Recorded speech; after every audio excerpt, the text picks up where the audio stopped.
On this episode of Technicolor Blood, Bryan Singer BAD. And we have, guess what? Some more news about Aquaman. Technicolor Blood starts right now.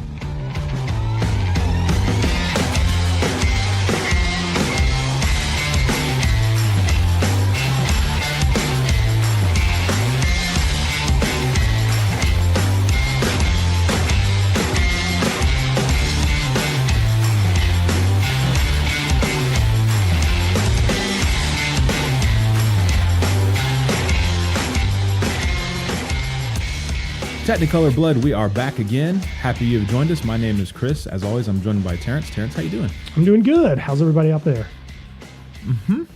All right.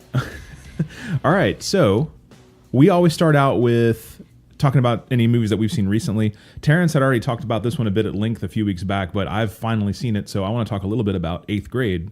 This was Bo Burnham's directorial debut that came out in 2018, and we had already done our top 5 of 2018 previously, and I have to say that had I seen this movie before, I may have actually made some room for it. In fact, now that I've had a week to think about it, what I would probably do is I would boot my number 4, A Star Is Born, out, move Roma to number 4, and probably put 8th Grade at number 5. But that's beside the point. So on the merits of the actual movie, I really enjoyed this movie.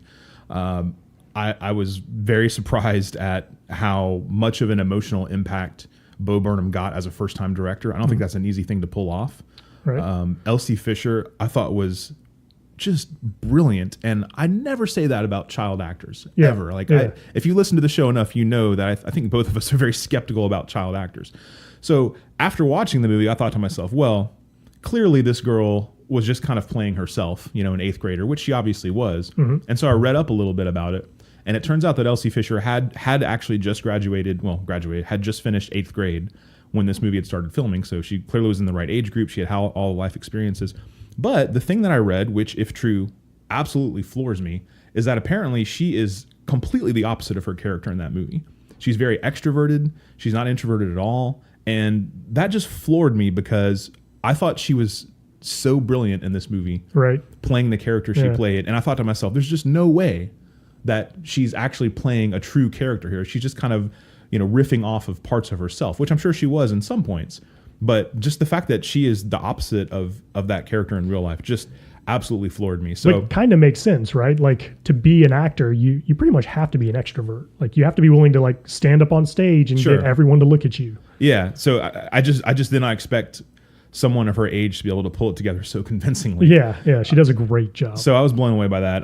And as you'd mentioned when we talked about it before, the father played by Josh Hamilton, you're dead on. He was brilliant.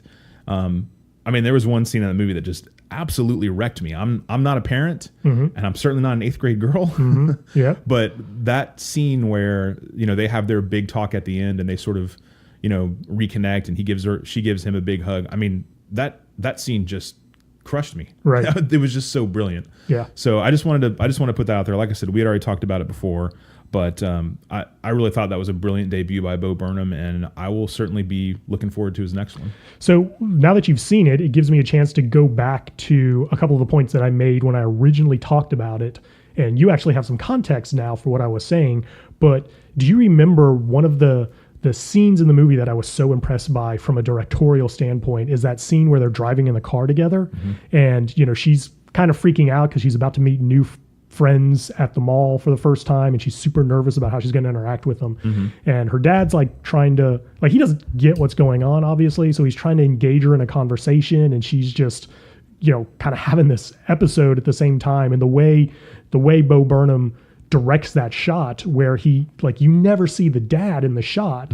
You see like just his arm. So like you get this piece of him, but you don't really get to see him, but you can hear him the whole time. I just thought that was such a brilliant decision for him to do. Yeah, I did. I remember you talking about it, so I was kind of looking for it, and I mean, you're right on. He did a lot of very subtle things that I wouldn't expect from a first-time director, and B, from a guy who, I mean, now, Bo Burnham may always have had the dream to be a film director. I don't know, but obviously he's most known for being, you know, a stand-up comedian who plays music while he does his performance, and he's also very young. There's nothing in his stand-up routine that would kind of prepare you for this kind of a movie. Yeah, I mean, I guess it shouldn't be too much of a surprise because the guy obviously, even if you just watch his stand-up, even if you're not a huge fan of his stand-up, he's obviously insanely talented. Right. Oh, yeah. So definitely. It doesn't surprise me at all. I mean, it surprises me how well he did it, but it doesn't actually surprise me that he was able to achieve this. I guess I just figure it would have taken a few more movies to get to that point. Mm-hmm. Yeah, I really hope he's not one of those guys who every once in a while an actor will direct a movie and you can see that they actually have genuine talent, but they just did it to give themselves a role. And then they go back to acting and they never direct again. And you're like, man, you kind of missed what you probably really should have been focusing on. Yeah. I really hope that's not the case here. I hope he goes on to direct other films. Yeah. And okay, I will, since, whoever's listening is listening, I'll just go ahead and put this out there right now. I will admit this. I have cried in very, very few movies in my life, but I think there's actually 3. And wow, this was the 3rd one. Yeah. So, I mean, that one scene it really hit home with me. Even though, like I said, I'm not a parent, nor have I ever been an 8th grade girl. But I don't know that just really hit home with me. And besides just being an overall good film, for a director to have that much emotional resonance in his directorial debut, I was just blown away. Yeah, it's a very good movie. I'm really happy to hear that you even liked it enough that you would consider reordering your top 5 list. Mm-hmm. Like that's pretty awesome. I also saw a new movie that's worth talking about. Well, I say new, it's new to me. It's actually from 2013. So it's not really new at all, but I thought it was kind of germane to our particular interests. The movie that I saw was Enemy, and it's a film from the director Denis Villeneuve.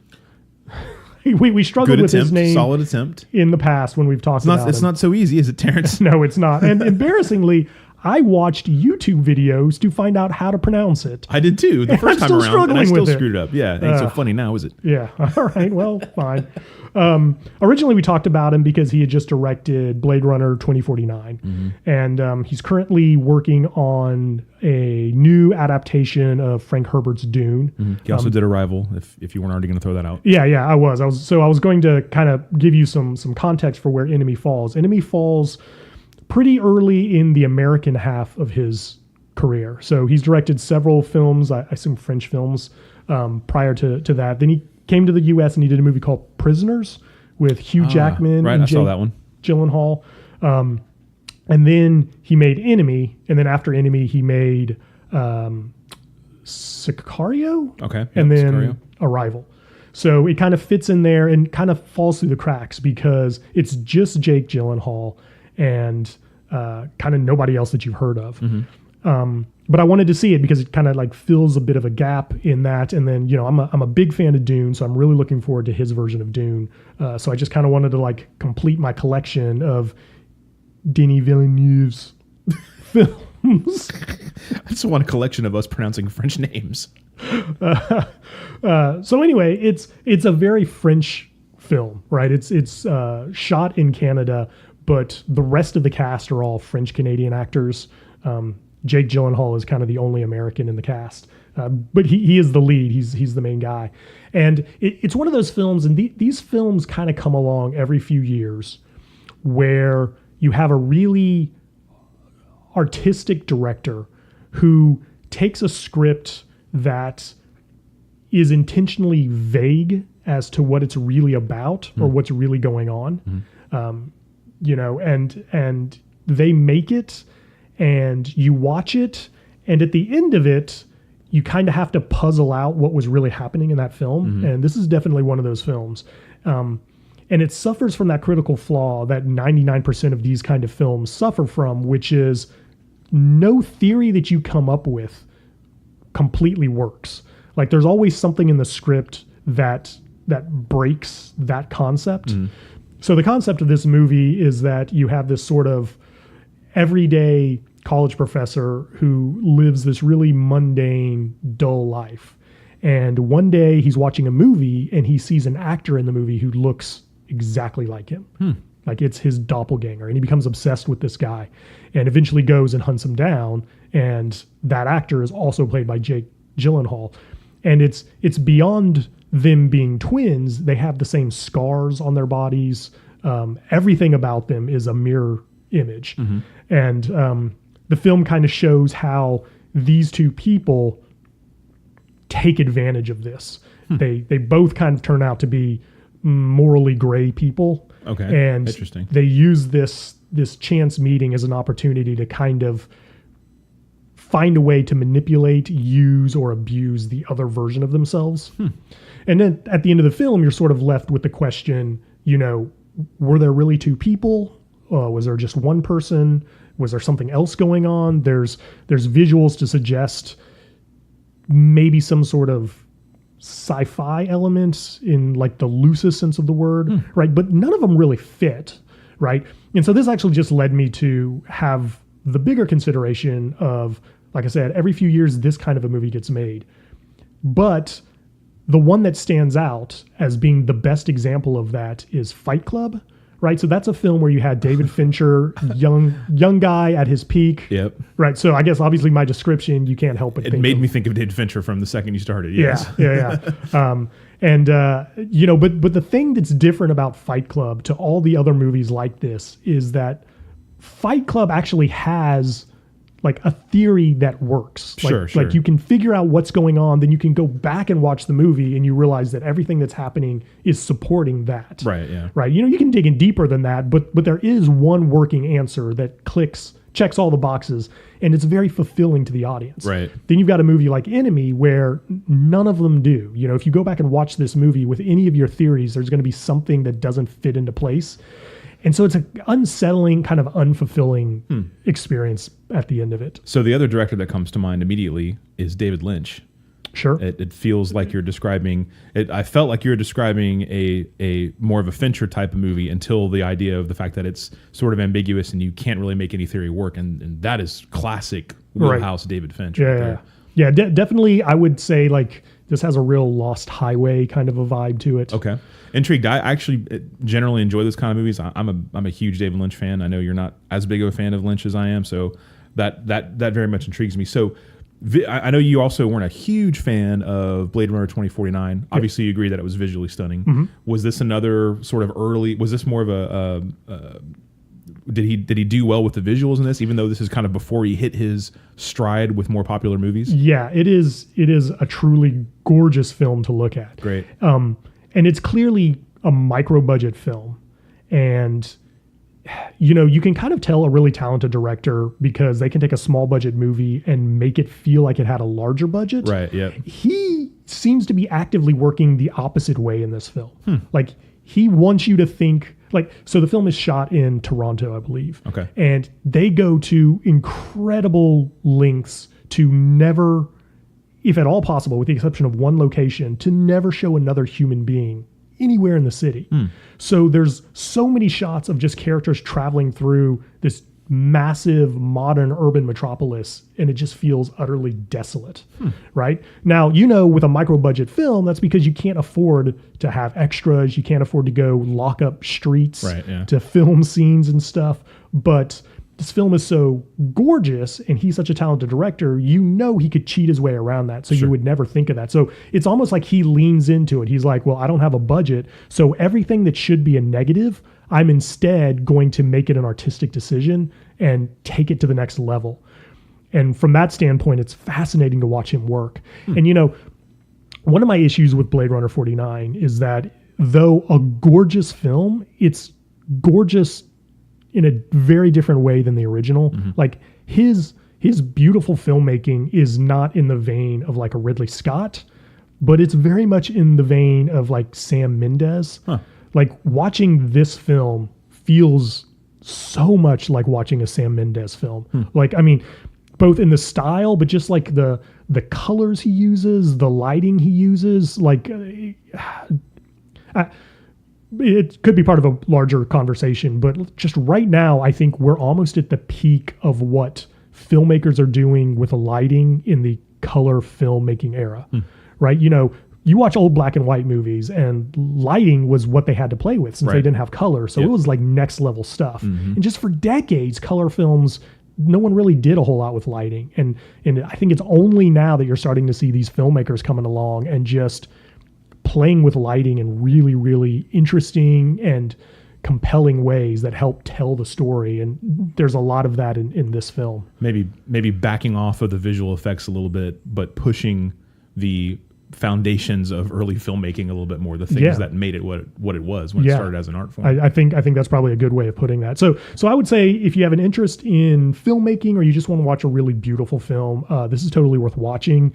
If you're somebody who needs a script that functions from start to finish all the way through, this can be a bit of a frustrating experience. But where'd you find it? What platform? It's on Netflix. Gotcha. Okay. So worth catching if you've got Netflix and you have an interest in this director. And I'm looking forward to Dune, so I totally do.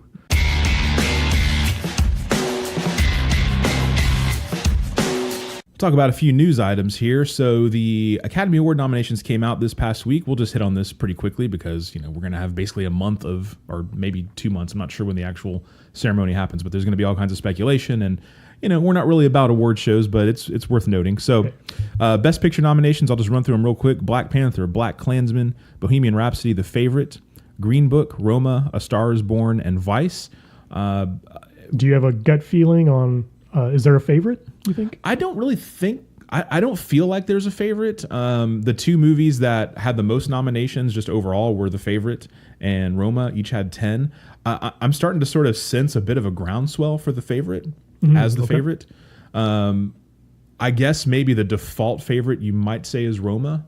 Although I feel like since you've got sort of Roma and you've got this movie, The Favorite, which was one of those, much older period pieces, sort of, it looks like in the vein of, like Amadeus, like around that time period, that those aren't generally real popular, but they always garner a lot of critical acclaim when there's one that has a pretty big budget thrown at it and a talented director. So I feel like maybe those two, the artsiness of those two could cancel each other out, but I'm not really sure which would be the movie that would rise up in place of those. Yeah. I guess I would have thought it might be A Star is Born before it sort of got almost shut out at the previous awards. So I'm not really sure. And I think like we talked about, like I liked a lot of the movies I saw this year, but man, none of them really grabbed me as, oh, this is the best movie of the year, no doubt about it. Yeah. And I mean, I think that's partly because it was maybe a strong year overall, but not a great year. Yeah. Just a couple more to run through here. Lead actor Christian Bale for Vice. He's probably got a pretty good chance of winning that one, along with Rami Malek from Bohemian Rhapsody, although there's some building backlash to that movie that just seems to get worse every day. First, it was backlash because people just didn't think it was that good. And now it's the whole Bryan Singer issue that's rising up, which we'll talk about a little bit. So Rami Malek, Christian Bale, Bradley Cooper for A Star is Born, Willem Dafoe for At Eternity's Gate, and Viggo Mortensen for Green Book. Fairly strong category of stars there. I got to be honest, I don't even know what At Eternity's Gate is. I don't either. That's not a good sign for Willem Dafoe. Yeah, it was interesting that Yalitza Aparicio from Roma got nominated for Best Actress. Surprising. Glenn Close, Olivia Colman from The Favorite, like we figured might happen, Lady Gaga was nominated for Best Actress for A Star is Born, and Melissa McCarthy, always a comedy actress, was nominated for Can You Ever Forgive Me? Anyway, I don't want to sit here and just read a bunch of nominations and awards, but I guess we'll just jump over real quick and say, there's a couple of notable snubs here, I think. For me personally, of course, it's coming. It's Toni Collette for her performance in Hereditary, which when I saw that movie, I know obviously I love it and I'm biased towards it, but I'm even though that was a horror film and those don't get a lot of representation in award shows, I'm shocked that she didn't at least get a Golden Globe nomination and obviously not one here either. Yeah, and I was not a fan of that movie, but I'm surprised as well. I mean, her performance it really is just a standout performance from an actress from any year. But looking at who was nominated for lead actress, I could easily see a couple that I would put her ahead of. Yeah. So. Yeah, Bradley Cooper was not nominated for Best Director, which I don't think is a controversy or anything, but I think he did a pretty damn good job in his directorial debut. So you could at least make the argument. Interestingly, Matthew Labatique was nominated for his cinematography in A Star is Born. So a lot of times those two awards sort of go hand in hand. You see that a lot, but not I think this was definitely a conscientious decision. Yeah, I could see that. Are you alleging collusion between the Academy members? Just a couple other quick notes. Again, don't want to really spend a ton of time on this, but two things that I learned about some very talented filmmakers while reading up on the Academy Awards. Number one, is that Spike Lee has never been nominated for Best Director. That absolutely floored me. Yeah, that blew me away. Now, looking back, his big debut that really put him on the map was Do the Right Thing. He'd done some stuff before that, but that was the one that really brought him on the scene. And I could understand him not being nominated for that right. because it's so early on in his career. It's that fresh face, wow, out of nowhere kind of thing, but not the typical kind of thing that gets a Best Director nomination. But, he had Malcolm X, which he did brilliantly on that movie. That is my favorite Spike Lee film. Yeah, and several others. We don't need to go down the list, right. but it's kind of shocking to me that he's never been nominated for Best Director. So he was nominated for BlacKkKlansman. The other one that really kind of surprised me, maybe it shouldn't because he doesn't exactly do hugely successful movies. Paul Schrader, and if you don't recognize the name, he's most known for being a screenwriter. He wrote Taxi Driver most notably. It was his second movie, and for me, my all-time favorite and one of the best movies ever. He also wrote the screenplay for Raging Bull. He wrote the script for The Last Temptation of Christ, which was more controversial than it was, critically acclaimed. He also wrote the screenplay for what I think is a horribly underrated movie called, and you're a big fan of this one too, I know, The Mosquito Coast. Oh, yes. So he's had quite an impressive filmography, several others, Affliction. Later on in his career, he started directing a lot more. And anyway, so that streak is over now. He was nominated for Best Original Screenplay for his first Reformed, which he also directed, stars Ethan Hawke. It's the other movie from 2018, along with You Were Never Really Here. That's compared to Taxi Driver a lot. I see. Haven't quite seen that one yet, but there were a lot of folks who were upset that number one, that Ethan Hawke wasn't nominated for Best Actor for that movie. So Paul Schrader's revisited the themes of Taxi Driver several times. Yeah, it's kind of his go-to deal. Yeah. Yeah. I read a quick interview with him about how he felt about getting nominated, and he's one of those guys who is just adamant about, award shows mean nothing, awards mean nothing. I don't care. It was one of those things where he's like, I'm honored that they thought of me, but I also don't care. And he told a really quick, short anecdote also where he talked about how, he used to talk to Martin Scorsese about this all the time because apparently Scorsese was actually obsessed with winning an Oscar for the longest time, which I thought was kind of an interesting thing to put out in the public. Yeah. I'm sure Marty did not appreciate, but he basically talked about how, he had to talk Marty off the ledge a couple times about him not getting nominated and just kind of recenter him and say, look, man, none of this matters. And it's a popularity contest. Yeah, I mean, did Stanley Kubrick ever win a Best Director award? No. Alfred Hitchcock never won one. I mean, a lot of notable folks have never won Academy Award. So that's pretty much the extent of my interest in discussing the Academy Awards at this point, I guess. Yeah, but we'll revisit it in the future, closer to the award show, I'm sure. Yeah, for sure. Did you get a chance to see the pictures from the set of Tarantino's Once Upon a Time in Hollywood? I did, yes. I did. The first one I saw was of Brad Pitt sort of striking a pose. And I thought of this looks like the main photo in a spread in like GQ or some similar type of magazine. Yeah. That's not really a criticism. It's just an observation. Yeah. The photos, so I guess they're worth noting just because, the film is set in the 70s and it's an opportunity to put guys like Brad Pitt, Leonardo DiCaprio, and Margot Robbie in, their 70s attire and the 70s hairstyle and take some photos and release them and everything. Tarantino loves that. Yeah. That's definitely his bag. It's that weird thing where they got it all right, but it doesn't look right. Right. The pants are bell bottoms and the shoes are platforms and the hair is sprayed, but it doesn't look like the 70s. Yeah. Like it looks like a Vogue photo shoot, like you said, trying to recreate the 70s. Right, exactly.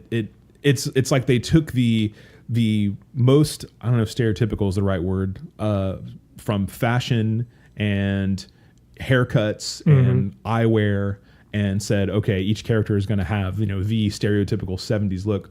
And, also they don't look like regular people clothing. They look like they were just slapped on for a photo shoot. Right. Yeah. Now I'm sure when I see the movie and it's in, it's actually a moving picture, this will all be fine. But this is just, maybe it's Tarantino. So I know visually it's going to be interesting. It's going to be funny. It's going to be, it's going to be hip. It's going to be all those things. But the stills don't really get me going. Yeah, it makes me think of Ridley Scott's American Gangster from several years ago, which again was set in the 70s. And the styles were all right, but watching it, it didn't look like the 70s. Like you didn't feel like you were in the 70s. Right, yeah. In contrast, this past year's First Man, which is set in the 60s, like it feels like the 60s, right? Like all the details are right, but also just the feel of it feels right. And I don't know what the difference is. I don't know if it's a case of these directors are using the right kinds of lenses and cameras that would have been used at the time, but I don't know, like sometimes Hollywood gets it and sometimes they don't get it. And there's some intangible there that's at work. Yeah, sure. Strange look on those photos, but I mean the cast in that movie is just insane. So it's gonna be a big deal when it comes out, and it will also give us a chance later on down the line to do a Quentin Tarantino episode, which will be a lot of fun. For sure.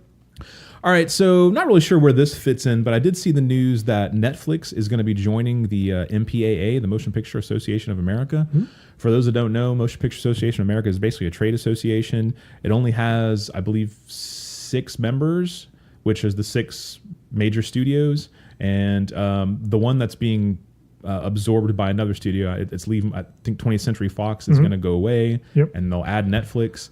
And basically they do the movie ratings. They work in trying to get movies out to theaters. I'm not entirely 100% sure what the main function of the MPAA is, even after reading up on it. All right. So I'm a little bit in the dark as well. But one thing I thought that was interesting is even though they've joined the MPAA, and I think again, in layman's terms, like the average moviegoer, when they think of the MPAA, probably just thinks of the ratings. Yeah. And though Netflix is joining the MPAA, they will not be employing the MPAA rating system, which I think is kind of interesting. Yeah, that's an interesting decision. Yeah, and it just shows that Netflix is one of the big boys now. Obviously, they're the first streaming service to join the MPAA. They're apparently in talks with Amazon now as well for them to join. So this is a thing that's coming down the pike. So again, I don't know anything. This is just me trying to guess what this means. I think what it boils down to is this: the MPAAs, their real service, their real function is they're the lobbying arm of Hollywood, right? So they raise tons of money and they send representatives to go talk to politicians to make sure Hollywood gets the best deal it can from the U.S. government. And I think Netflix wants to leverage the pull that the motion picture industry has and apply it to streaming services. They're starting to see all this talk about regulating the internet more, and whether or not everything's going to stay free, and they don't want to get stuck in the box with a company like Facebook and Twitter. They want to be in the box with a company like Disney and 20th Century Fox, who now Disney owns, as you pointed out. So I think that's why they wanted to get in there. I think that's exactly why Amazon wants to get in there with their streaming services. They want to be able to use that lobbying feature to make sure that laws aren't put in place that in any way might slow down streaming services growth or, get caught up in some sort of copyright issues where they're not protected the same way movies are protected overseas, that sort of thing. I got you. You did a much better job of explaining what they're all about than I could have possibly done. And I mean, I could be wrong about all that. That's no. I think you're right on. I did see a little bit about the lobbying part, and I'm sure that's the big part of that whole story.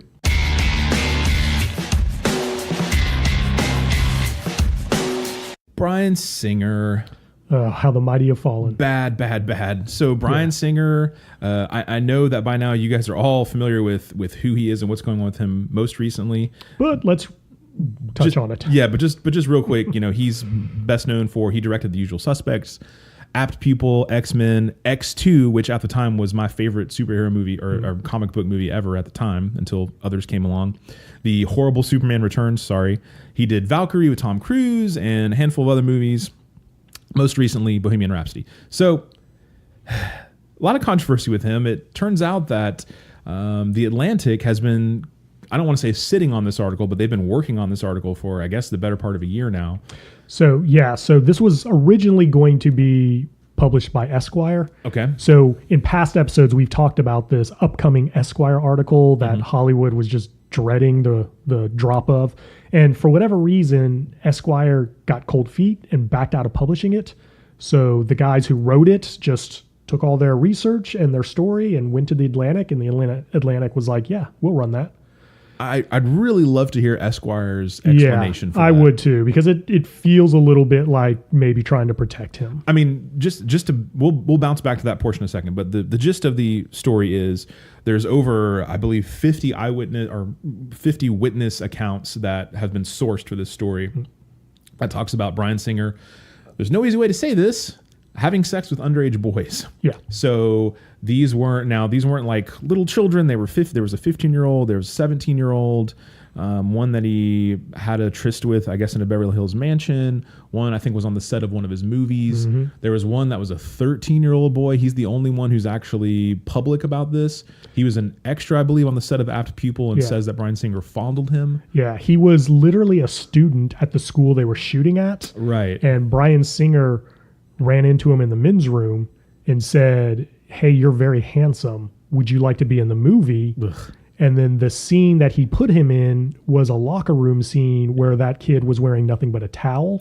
Yeah. Apparently that scene in that movie actually resulted in a bit of a lawsuit at some point because there were several either, nearly undressed or completely naked young men in the scene, and that led to some sort of a lawsuit that I don't really know the context of afterwards. But my point just jumping back to the Esquire thing, was Esquire nervous about some of the sources for 50 different folks?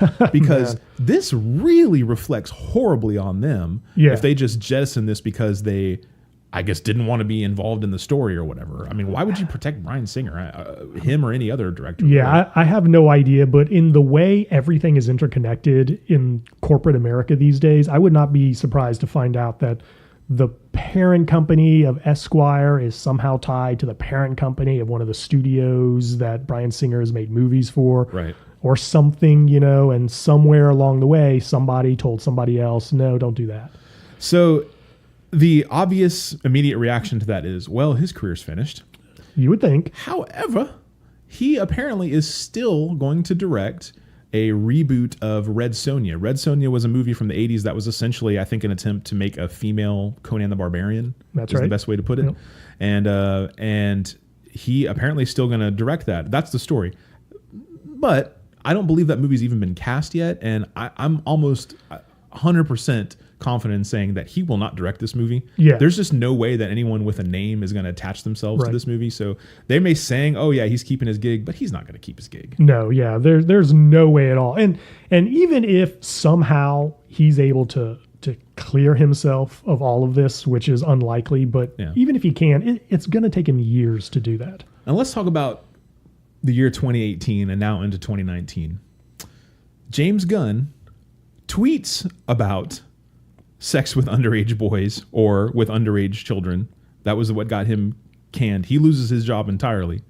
Bryan Singer has sex with underage children and keeps his job. Now, I realize that with James Gunn, it was connected to Disney, who, when you think of Disney, the first thing you think of is family films. Yeah. Or at least you used to. Now it's kind of more trending towards, you think of Marvel. But so I understand that part of it. But it's just so insane to me that a guy jokes about something, loses his job. A guy does the thing that someone jokes about, and he, at least now, is being said, whether he keeps the job or not, which he's not going to. Right. The fact that they're coming out and saying that he's going to keep it, I mean, that is just unbelievable to me. Yeah. Unless they all know something we don't know about these 50 people. Yeah. And I mean, again, I feel like we should point out too that, we just do a podcast, right? We're not connected to the inner circle of Hollywood at all, but we've heard about these rumors since the first X-Men movie. Right. So there were rumors about him as far back as then. And then, of course, those rumors got a lot more intensified with the release of Apt Pupil. Mm-hmm. And then, they've sort of kind of waned or, resurfaced along the way in all the subsequent years, but they've never gone away completely. Mm-hmm. So again, that, where there's smoke, there's fire sort of thing. Like when somebody's had these sorts of stories swirling around them for this long, you have to assume that there's some truth to it. And I mean, in light of the Me Too movement and guys like Harvey Weinstein, where you realize the power these guys have to keep these stories suppressed, to pay people off, to make it all go away. It's astounding how their careers continue to thrive, despite apparently a lot of people knowing kind of at least in some loose sense, what's going on with him. It's disgusting. Yeah, I feel like I am going to I'm not going to misrepresent myself, because what I'm going to say is going to be true, but I feel like I need to contact Esquire and just say that, hey, I'm so-and-so, I run the movie podcast, blah, blah. Don't have to talk about how many people listen to it. That doesn't matter. That's unimportant. And ask them to get on the record for why they killed this story, because I'm just insanely curious about the decision-making process that led to that. Yeah, I think that's fascinating. One other note I just want to make is the young boy that we were talking about who was an apt pupil, who was molested by Bryan Singer, supposedly, allegedly. At one point, Bryan Singer, I think offered $100,000 for him to just to drop all of this and let it go away. And he turned that offer down because it came with an NDA.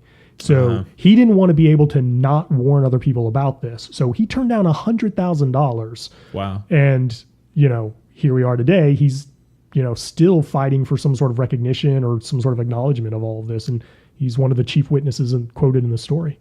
Man, that is just a horrible story. One talented filmmaker has just gone down in flames there. All right, so tough to transition from that. Yeah, how do we dig ourselves out of this? I'm looking at these other ideas for stories, and I'm like, how do I transition from this? Well, the best way to do that, it's the Super Bowl. Fair enough. Okay, so I am one of those people that is a huge fan of The Big Lebowski. I love that movie. It's one of my favorites. I know you're not that guy. So I like it. I think it's a funny movie, but there's definitely a cult following for that movie. Right. For people like you who just like it's next level movie making. Right. It is probably my favorite cult film of any that's out there. So there was a 15-second video clip released. Jeff Bridges put it out on Twitter this week, which essentially is just 15 seconds of him being in his costume currently, and a little tumbleweed. The Big Lebowski costume. Yeah, the Big Lebowski the dude costume. He's wearing it. He sort of like brings his glasses down, looks at the camera, and walks off, and the little tumbleweed from the movie shows up. The tumbleweed blows away and reveals a date.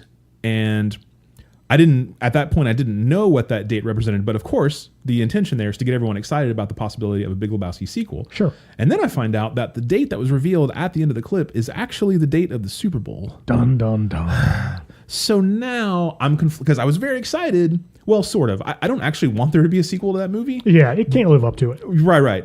But at the same time, now I'm trapped where it has to be one thing or the other. Now it has to be an ad at the Super Bowl for a Big Lebowski movie or some sort of Big Lebowski project, or the alternative, which is that it's going to be Jeff Bridges as the dude pitching some damn product or service. Yes. Which, if that is the case, that will send me into a rage. I mean, if anything, they should know their audience. Yeah. The core of folks that love that movie would be infuriated by them just using the dude as pitching some corporate product. I can't imagine they're that tone deaf, but they probably like money. So sure. Is there any product that it would be okay for the dude to be the pitch man for? No. Okay. I mean, even if it completely fits his personality, right, and it fits his character, no. I mean, how could there be? That there are precious few things over the years that I've emptily, is that a word? I don't believe so. Emptily threatened to burn Hollywood down over, and this is the latest one. Okay. So I can say this much. There will definitely be flames on Twitter if, like you say, it turns out that the dude is just trying to sell you a wireless service. Yeah, exactly. And I mean, there'll be an episode of me just screaming into this microphone for 30 minutes. So I'm now dragging the Super Bowl. So thanks for that. Isn't it ironic too, how like this is already like you're setting up for like how terrible this is going to be. But a few weeks ago, there was that Walmart ad that was released where they used a bunch of Hollywood cars. Okay. Didn't see it. Oh, well, get on the internet sometimes. So a few weeks ago, Walmart released a 2-minute long commercial for their new curbside pickup service. Okay. And to promote it in this commercial, they just got a bunch of famous Hollywood cars and had them entering the parking lot to pick up their Walmart the way that vehicle would do it in the movie. So you had like the dog car from Dumb and Dumber come crashing over the curb, and you had like Kit from Knight Rider come in all, smooth and pick up his package and stuff. And people loved it, right? Mm-hmm. I mean, similar sort of thing, but like not tone deaf. Like they got like, these are the right vehicles. You know, the Ghostbuster car was in it, for example, that sort of thing. You know, and it worked. You know, Batman's car or whatever. Putting the dude in a TV commercial is the antithesis of that. That just does not work at all. That's the opposite of his person. Man, it's just such a slap to the core audience of that movie. So I'm just so much dread already. Yeah. Well, maybe it will be a sequel. Usually I dread the Super Bowl because I'm not that guy who cares about Super Bowl ads. I just don't care because they're ads, because they're ads. I mean, the only kind of good ads are sponsors of Technicolor Blood. Those are amazing. Yes. But other than that, commercials are shit. I hate them. So so now I've got this little nagging bit of anxiety about the Super Bowl. So thanks for that. All right.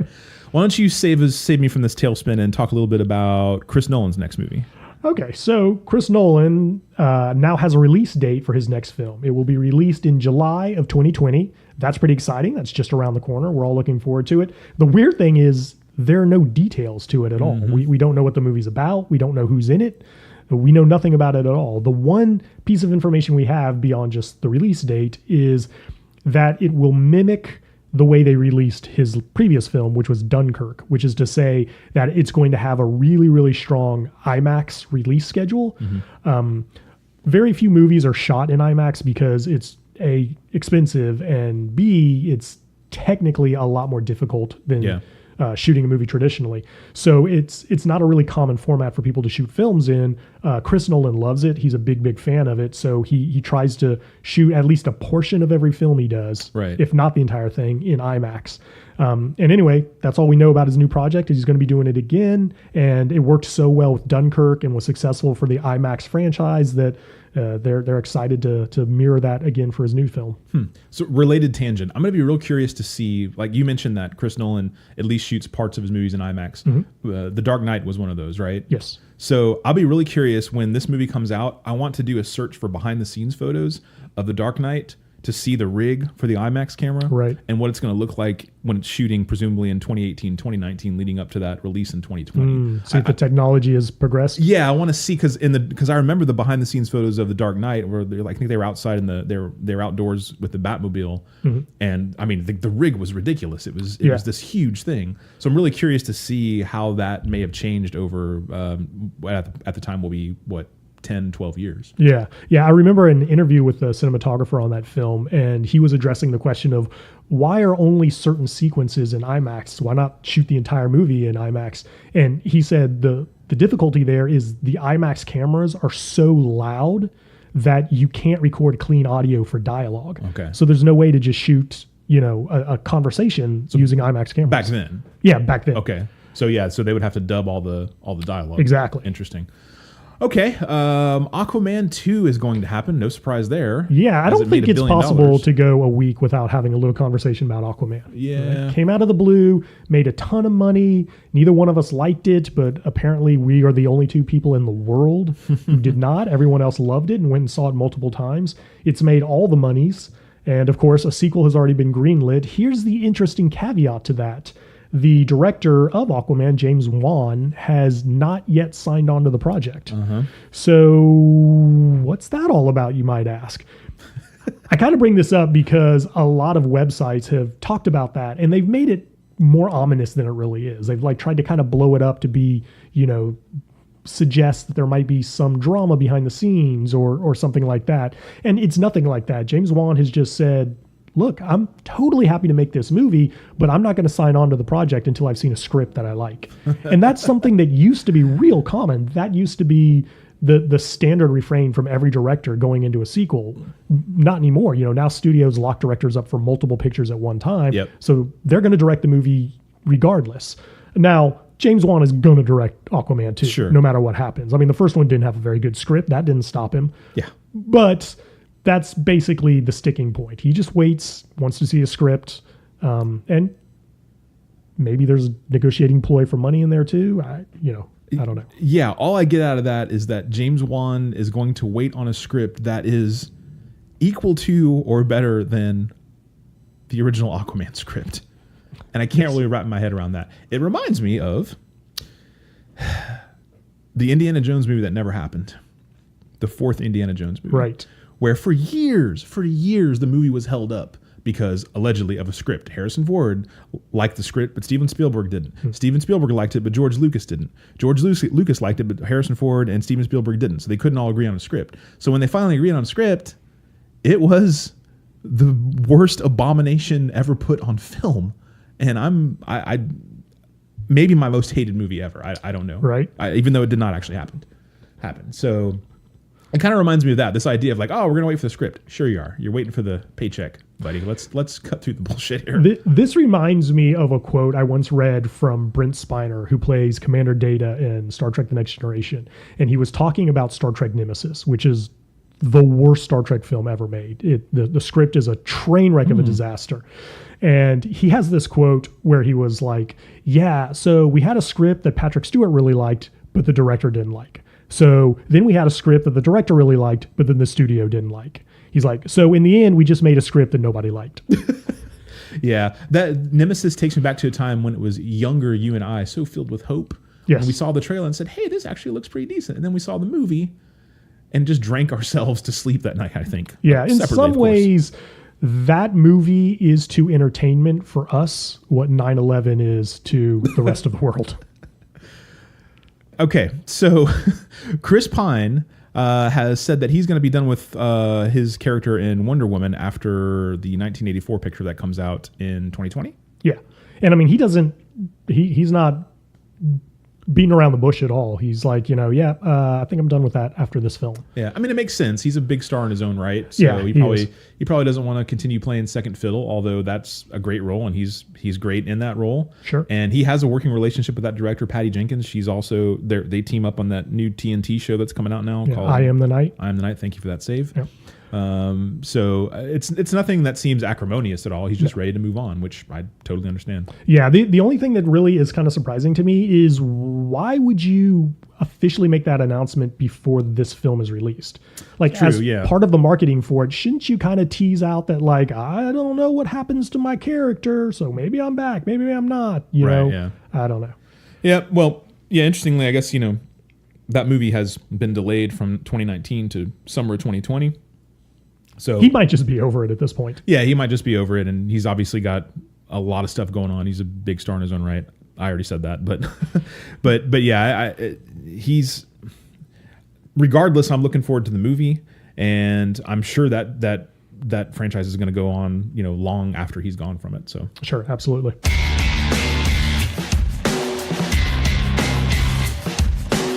all right, we got one final topic for the day. Bill Maher. I never thought we'd be talking about him on the show. Yeah, Bill Maher. So he is a political commentator, has a show on HBO for many years.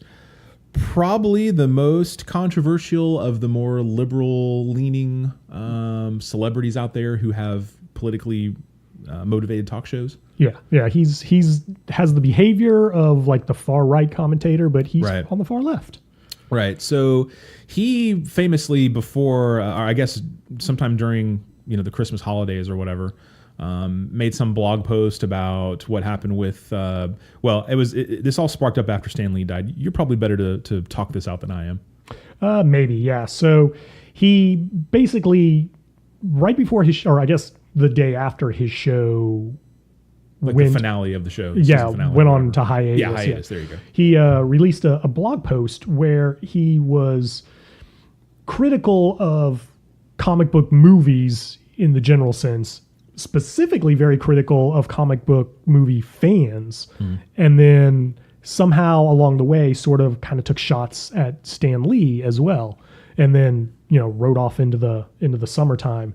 And, that obviously did not go over well. Twitter got it into a snit about that. Kevin Smith had some choice words to say. He sort of fancies himself as the defender of geekdom. So when Bill Maher's show came back, he took a moment in the premiere episode as the last segment to kind of address this. And he, didn't apologize for anything, and in fact sort of doubled down. He clarified that he didn't really mean to attack Stan Lee, and was in a Bill Maher-esque way apologetic about that. But he definitely went back and sort of attacked comic book movies in general, saying, can we stop pretending that the writing in comic books is so good? Oh, please. Every superhero movie is the same thing. A person who doesn't have powers gets them, has to figure out how they work, and then has to go find a glowy thing. I'm sorry, but if you're an adult playing with superhero dolls, I'm sorry. I mean, collectible action figures. Why not go all the way and drive to work on a big wheel?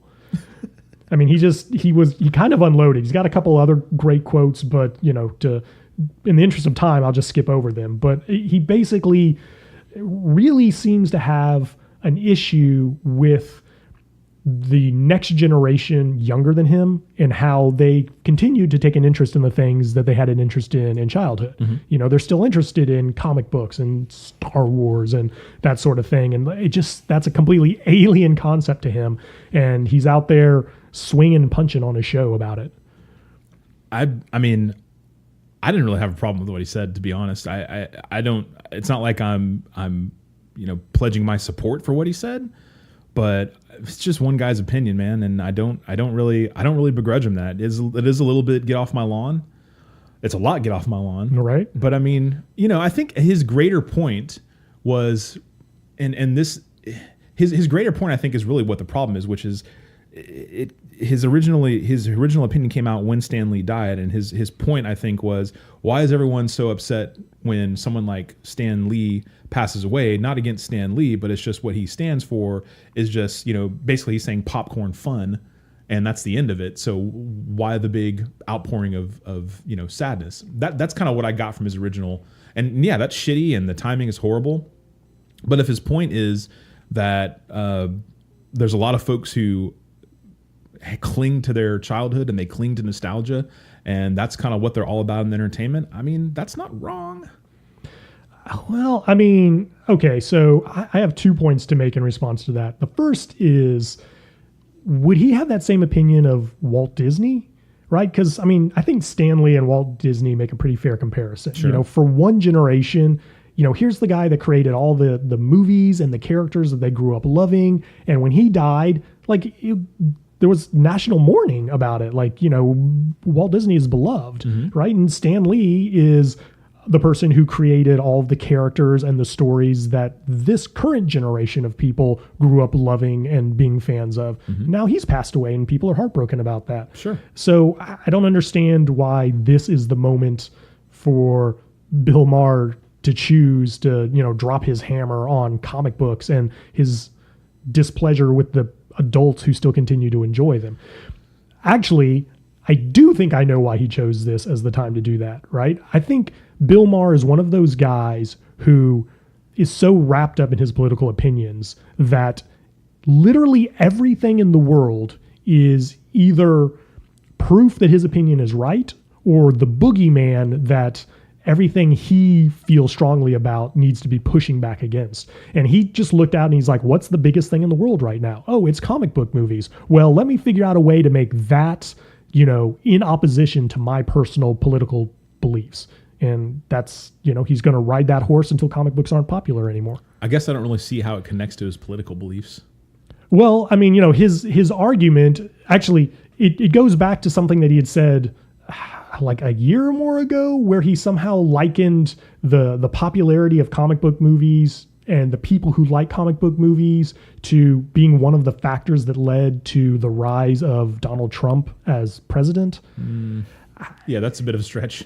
Well, yeah, but I mean, why else is a political commentator taking any time at all on a show to just trash people for, liking comic book movies or, wearing comic book related apparel? Why does that lead to, why don't you just ride your big wheel to work? Sure. I mean, he's certainly a contrarian. There's no doubt about that. And he certainly loves his attention. And grumpy and old. And it's kind of funny because his doubling, tripling down on this is very reminiscent of his greatest foil, which is Donald Trump.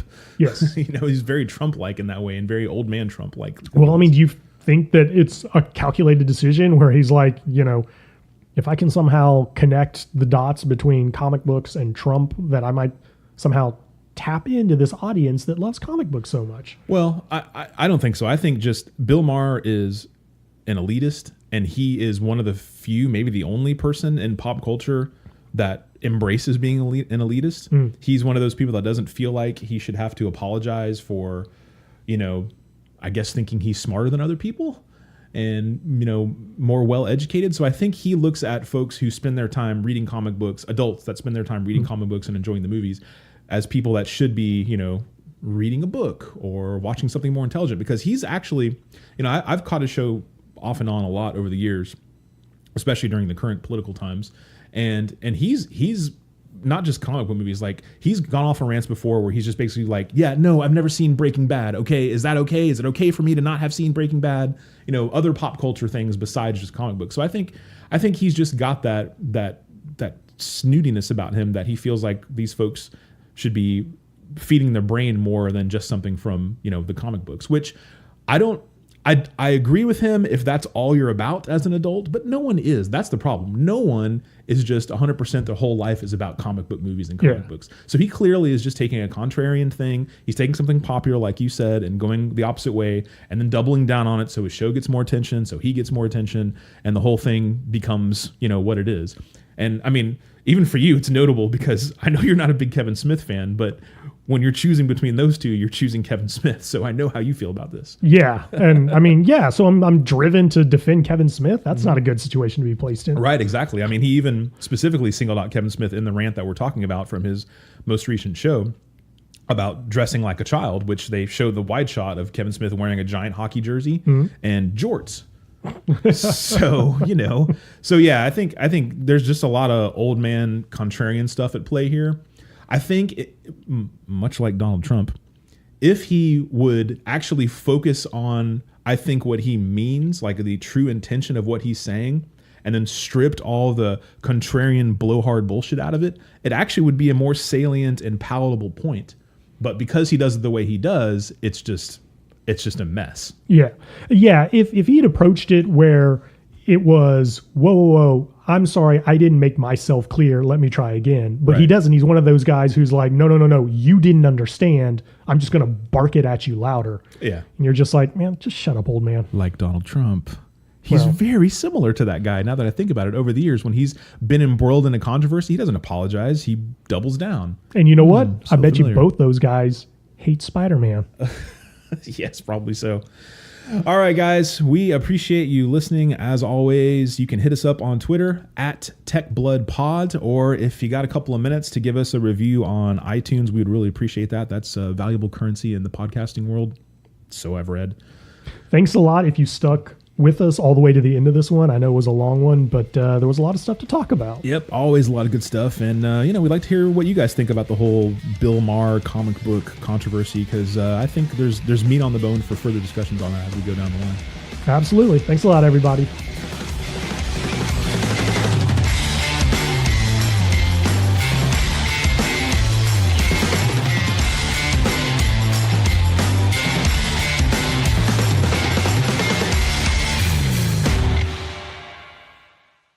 Denis Villeneuve. Denis Villeneuve. Denis Villeneuve. Villeneuve. Denis Villeneuve. Denis Villeneuve's films. I just want a collection of us pronouncing French names.